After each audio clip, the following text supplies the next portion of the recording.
This is Plant-Based Briefing, Mindful Eating versus Cognitive Defusion for Food Cravings by Michael Greger, MD at nutritionfacts.org.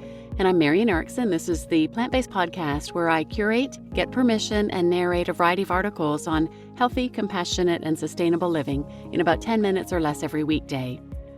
Today's article is from nutritionfacts.org, a nonprofit that shares the latest in nutrition research via bite-sized videos and blogs. So now let's get to today's plant-based briefing.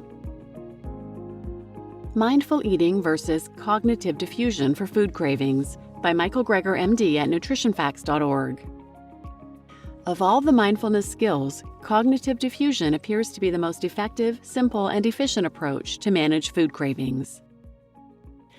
Mindful eating is the practice of being fully present for a meal.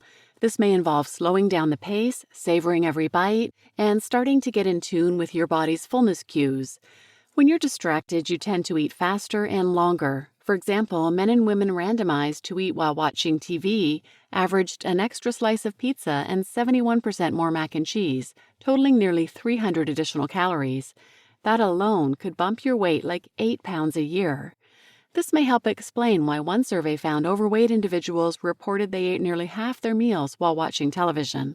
Stanford researchers found that on weekends, about a quarter of kids' calories may be consumed in front of the TV.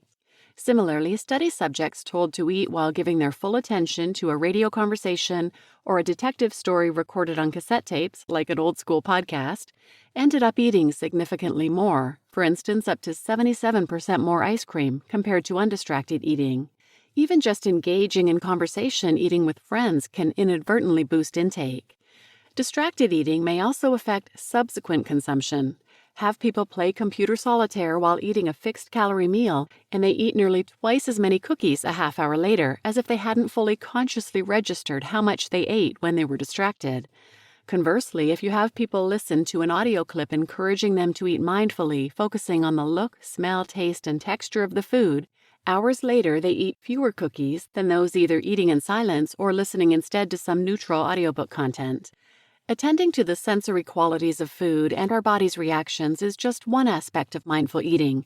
Mindfulness has been described as a moment-to-moment awareness cultivated by paying attention in a specific way in the present moment, as non-reactively, non-judgmentally, and open-heartedly as possible.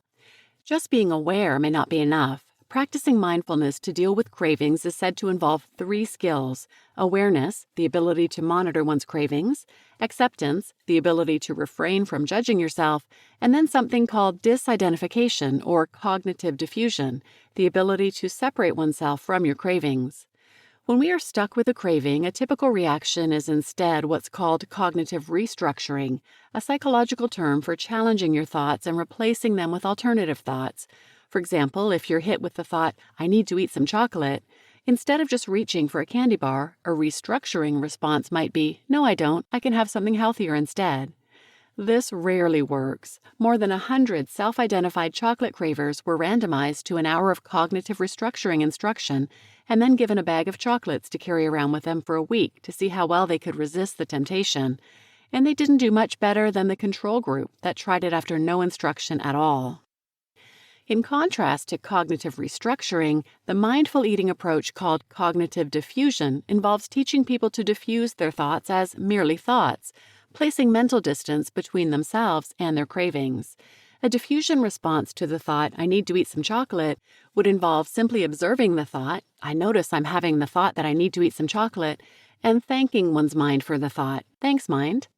A mind bus metaphor is used, in which people are taught to imagine themselves as the driver of a bus and their thoughts as mere passengers. You visualize yourself taking control and being like, thanks for the feedback, folks, but this is my bus, as you stop the bus and let the negative passengers off. Cognitive diffusion was tested head-to-head against cognitive restructuring in the same chocolate experiment, and those that got an hour of diffusion instruction had 3 times greater odds of remaining chocolate abstinent in the face of a week of constant temptation. Then, diffusion was put up against acceptance, instructing people to observe a thought or feeling, accept its presence, and build up a degree of tolerance for uncomfortable feelings. Study subjects were randomized to less than a half hour of coaching on diffusion, acceptance, or a control group that spent the time learning a muscle relaxation technique. They were then asked to carry a bag of chocolate candy around for 5 days untouched. The acceptance group failed to beat out the control group, but the diffusion group did. Of all the mindfulness skills, cognitive diffusion appears to be the most effective, a simple and efficient approach to manage food cravings. You just listened to Mindful Eating versus Cognitive Diffusion for Food Cravings by Michael Greger, MD at nutritionfacts.org, and I'm your host, Marian Erickson. And I have to say, I have never heard of this, or if I had, it didn't register. But I am definitely going to try this. If anyone out there has tried it and had success with it, I'd love to hear from you. So please share this episode with anyone who might benefit, and thanks for listening.